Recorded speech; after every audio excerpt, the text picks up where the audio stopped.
we did cameos. I didn't have a speaking role. Make sure I have a speaking role this time. Well, once again, greetings and salutations on my friends and family, fans and followers of the Zita Nation. Ladies and gentlemen, boys and girls, children of all ages, thank you for joining us here for episode 90 of The Revolution. I am your host with the most, from the east to the west coast, like peanut butter on your breakfast toast. The one-take wonder man who will steal your thunder. The one, the only, Emperor Zita. And I am coming to you, as always, from the greatest place in the world, the Fortress of Solitude in Etobicoke, Ontario, Canada. Quiet week this week, but still recovering after the birthday festivities that I had, and I just wanted to thank everybody that wished me a happy birthday, came out for my birthday, celebrated with me, sent me a text, sent me a tweet. Just wanted to say, feeling the love, much appreciated. Thank you guys so much. Can't wait till next year. So, like I said, it's been a quiet week this week, not too much going on, but we do have the return of Fred, our comic book expert on Comic Book Day this week. And thank God for that, because doing his job is a lot tougher than this one. One last quick thing, I just wanted to wish my handsome, insane, absolutely perfect son a very happy first birthday. That's right, this week Prince Anthony turned 1 year old. I can't believe it's been a year already. I remember filming in the hospital for the day he was born and going the next day to Rob's for Comic Book Day. It was a hectic couple days, but I used to be able to hold him in one hand, and now I have trouble carrying him in two. The kid never stops eating. He is huge for a baby, and I just can't wait to see when he is old enough to step between those ropes in that squared circle and watch him hoist the title belt high above his head as WWE champion. It'll be the only way I will ever get backstage at our WWE event. Anyways, that is enough from me. Let's get on with the show. Rock and roll, baby! And here we go.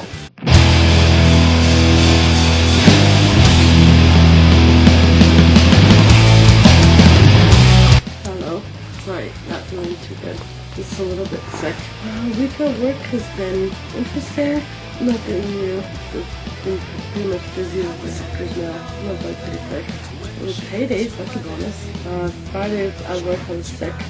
It wasn't too pleasant, but I plowed through the day somehow. I was feeling like I got hit by a Mack truck. 10 times worse than I did on Thursday or Friday. Hoping to get better soon because it sucks. Dealing with the kids while you're sick is awful when you don't have any help. Too unhappy and normal at work. He constantly wants the attention. Catherine's also back. She'll plan a leave. I should pay the leave. Anthony constantly wants to be helpful. So it wasn't exactly all that easy. We'll see. One day at a time. Hopefully the next kick in soon. Mr. Man is going to be a 4-year-old in 4 days. I don't know where the time's gone. This year has passed by like in a flash. We've got tooth number 8 coming in. He's walking more and more. The last 2 nights it has not been easy to go to sleep. He's fighting and screaming. It's been kind of a couple miserable nights. So hopefully he'll get back to sleeping through the night like a good boy. Hey young girl, it was a sober bar. So have another drink and give me all you got.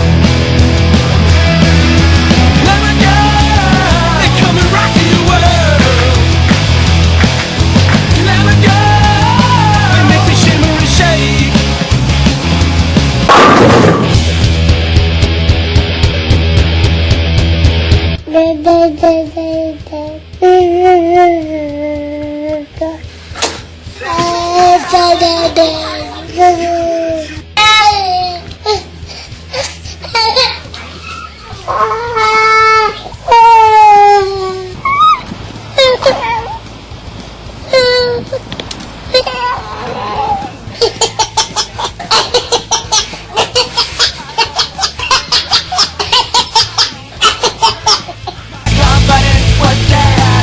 All time high, but that won't last long, 'cause it's the learning.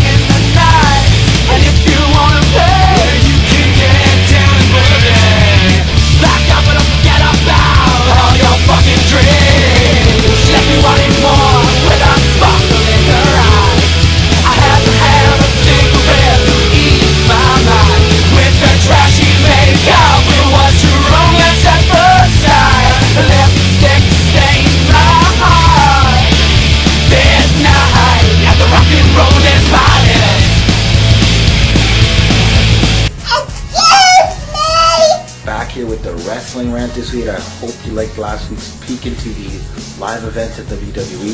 It was a pretty awesome night, and we missed an average Raw. And then the next week's Raw, pretty average as well.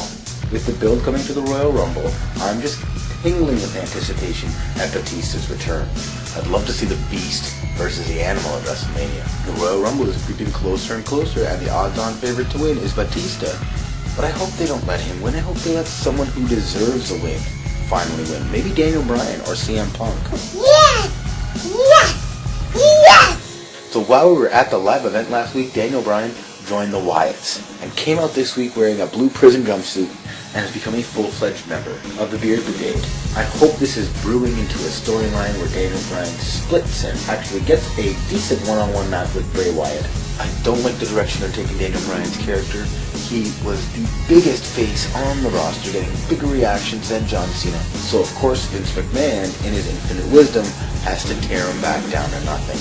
I hope Daniel Bryan's fans are as outraged as I am by this, because he was riding a hot streak, getting pushed in the main event, and now all of a sudden we've been dropped right out of it. I was just waiting to see a triple threat between him, Cena, and Orton, but I don't think that's going to be happening anytime soon. Speaking of Orton and Cena, so yes, once again, they are fighting at the Royal Rumble for the WWE World Heavyweight Championship. The both belts that Randy Orton carries around. Now, why would he be carrying around both belts unless they plan to separate them again in the near future? Which is what I'm hoping they do, because I miss having two top titles. No matter what anybody says, the Intercontinental Championship is not what it used to be, and it's not one of the top titles. But I'm hoping John Cena actually wins the Royal Rumble, although I do see Randy Orton walking out with the belts once again. Because what better thing to have than the Royal Rumble winner chasing a heel champion? Is it just me, or is Randy Orton even more boring than John Cena and Alberto Del Rio combined? It's closer time! And CM Punk is continuing his feud with The Shield because, well, it seems like they can't think of a better storyline for him. But Punk is trying to sow the seeds of discord, which he is so good at doing. I just want to see CM Punk win the Rumble. That's my pick for the winner. And I'm hoping Zack Ryder at least gets a spot in the Rumble. Now, he hasn't been on Raw in like forever. SmackDown Superstars main event, nothing. At least I got to see him compete live and deliver a broski boot to Ryback at the live event. It was great to see him, and he got a great reaction from the crowd, but not what it was even a year ago. I am serious, bro! And I hear Dixie Carter is looking for new talent for TNA. I'm telling you, Zack Ryder needs to let that contract expire with WWE and go down to the other company just so he will get a decent push. Who knows, down there he may even make world champion. Bye.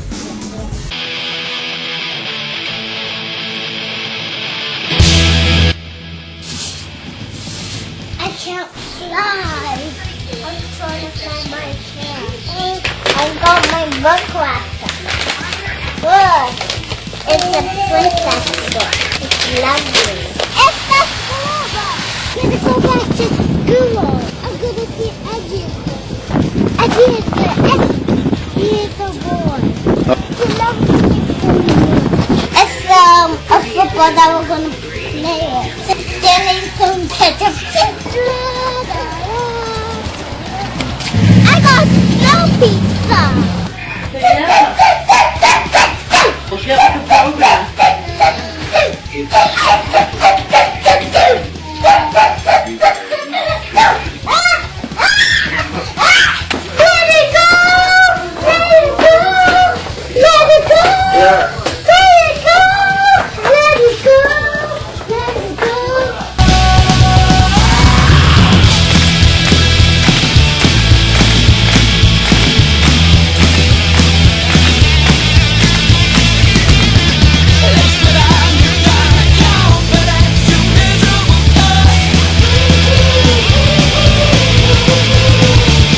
Hello people, we are back to our regularly scheduled comic book day. That's right, it's comic book day. Me and the little prince are headed down to the comic shop. We have no other special guests this week, but next week is Prince Anthony's birthday and Catherine will be back once again for a special guest appearance. So, we're headed down to see Rob and Fred this week. You won't have to suffer with me. We'll actually have a real expert talking to you today. We will see you soon, people. See you soon, people.